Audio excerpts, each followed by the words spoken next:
मूसलाधार बारिश ने एक बार फिर भदौरिया के चतरा पंचायत में कहर बरपाया है। मिर्जापुर, पपीला, कोटलबेरिया, रसोई और पोटापाड़ा जैसे गांव पूरी तरह से जलमग्न हो गए हैं और लोग जिंदगी बचाने के लिए संघर्ष कर रहे हैं। हालात इतने बदतर है कि सड़कों के गायब हो जाने से बीमार मरीजों को अस्पताल पहुंचाने के लिए केले के राफ्ट का सहारा लेना पड़ रहा है। इस साल की बारिश ने पिछले सारे रिकॉर्ड तोड़ दिए हैं। जहां देखो पानी ही पानी है, घुटनों तक ही नहीं बल्कि कई जगहों पर तो कमर तक पानी भरा हुआ है। घरों में पानी घुस गया है, जिससे लोगों को भारी परेशानी का सामना करना पड़ रहा है। जिससे भयानक मंजर तो उन मरीजों का है जिन्हें तुरंत इलाज की जरूरत है, लेकिन कोई रास्ता नहीं है। ऐसे में गांव के लोग केले के तनों से राफ्ट बनाकर उस पर मरीजों को लिटाकर अस्पताल तक पहुंचाने की कोशिश कर रहे हैं। यह दृश्य दिल दहला देने वाला है, जो हमारे सामने एक बड़ी मानवीय त्रासदी को उजागर करता है। इस जल प्रलय ने सिर्फ सड़कों को ही नहीं डुबाया है, बल्कि लोगों की रोजमर्रा की जिंदगी को भी अस्त व्यस्त कर दिया है।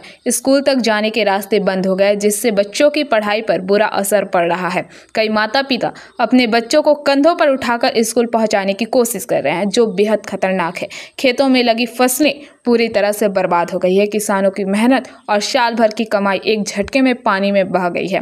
पानी भरने से घरों में सांप और कीड़े मकोड़े घुसने लगे हैं, जिससे लोगों में डर का माहौल है।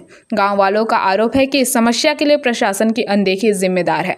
उनका कहना है कि उन्होंने कई बार स्थानीय पंचायत और विधायक को इस बारे में सूचित किया, लेकिन कोई कार्रवाई नहीं हुई। बाढ़ की यह समस्या हर साल आती है, लेकिन इसका स्थायी समाधान निकालने की कोई कोशिश नहीं की गई है। পরিস্থিতি কি কারণে এই দেখছেন তো আপনি সবই, প্রত্যেকবারে এরকম আমরা এত জলের ভিতরে বসবাস করি। একটা বাচ্চা স্কুলে নিয়ে যায় কাঁধে করে, একটা রুগী নিয়ে যেতে কলার ভেলায় ছাড়া আমাদের কোনো রকম কোনো লাইন নেই। খুবই অসুবিধার ভিতরে আমরা। গ্রামের অবস্থা খুবই খারাপ, গরিব গুঁড়ো মানুষের অবস্থা খুবই খারাপ। কলার ভেলায় ছাড়া আমাদের চলার কোনো লাইন নেই। এক কলসি জল আনতে গেলেও কলার ভেলা, যদি ভেলা না থাকে জল নালে আমাদের বাচ্চাদের খাওয়া হচ্ছে না। স্কুলে যেতে হচ্ছে বাচ্চাকে কাঁধে করে নিয়ে, কলার ভেলায় করে নিয়ে যেতে পেশেন্টকে হসপিটালে। এইরকম পরিস্থিতির ভিতরে আমরা বসবাস করছি। তাই মাননীয় মুখ্যমন্ত্রীর কাছে আমাদের আবেদন, উনি যেন বিষয়টা ইমিডিয়েটলি দেখে। আমাদের বাচ্চাদের খুবই অসুবিধা, আমাদের অসুবিধা। গ্রাম একদম পুরো জলের তলায় আমাদের। এরকম পরিস্থিতির ভিতরে আমরা বসবাস করছি। আপনারা কি চাইছেন? আমরা চাইছি যাতে আমাদের একটু সুবিধা হয়। আপনার নাম কি? আমার নাম রবিউল মিস্ত্রি। কি করতে যাচ্ছেন বলুন তো?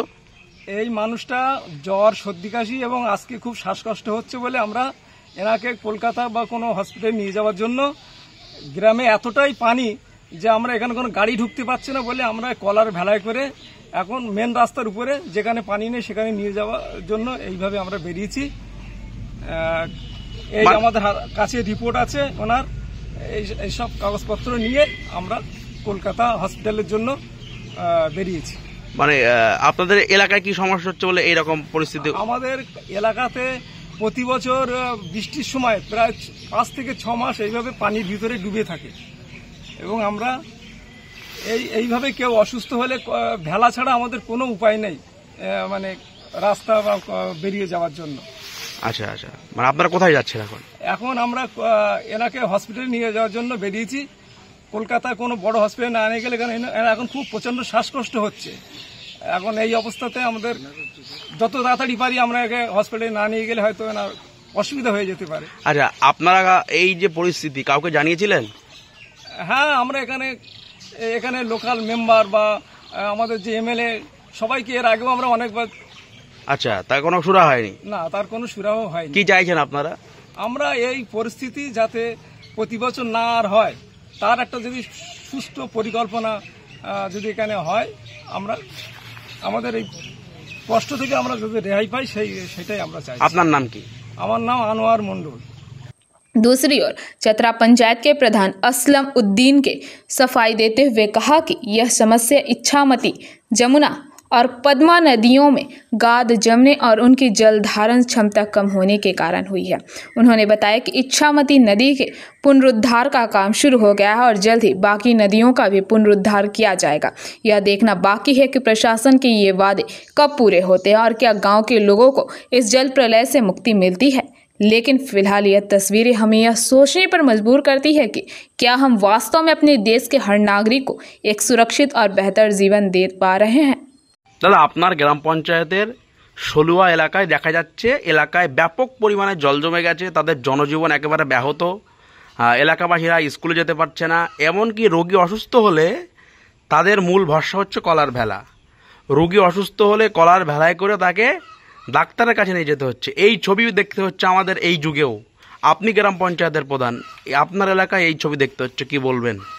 অ্যাকচুয়ালি কলার ভেলায় করে পেশেন্টকে নিয়ে যাচ্ছে এই বিষয়টা আমার জানা নেই, তবে জল ওঠা থেকে শুরু করে প্রতিদিনই আমরা ভিজিট করি লোকাল মেম্বারকে সঙ্গে করে নিয়ে। অ্যাকচুয়ালি জল জমার ব্যাপারটা তো মানে প্রশাসনের সর্বস্তরেই জানে যে এই জল জমছে বলে ইছামতি পলি পড়ার কারণে এবং এই পদ্মা যমুনা দুটো জায়গাতে পলি পড়ার কারণে এই জলগুলো জমছে, এবং এই পলিকে সরানোর জন্য অলরেডি সেগুলো কিন্তু প্রসেসে আছে। ইছামতি কিন্তু সংস্কার শুরু হয়েছে, এই নিয়ে মানে টেন্ডার করা হয়েছে, টেন্ডার পাস হয়েছে, টেন্ডার যারা কাজ পেয়েছে ওয়ার্ক অর্ডার তারা কিন্তু কাজ করছে, ইছামতি সংস্কার চলছে এবং কিছুদিনের মধ্যে আমাদের পদ্মা এবং যমুনা ধরবে, কারণ ইছামতিটা আগে নিচু না করলে পদ্মার যমুনার জলটা ওখানে নামবে না। Bureau report, PBTV news.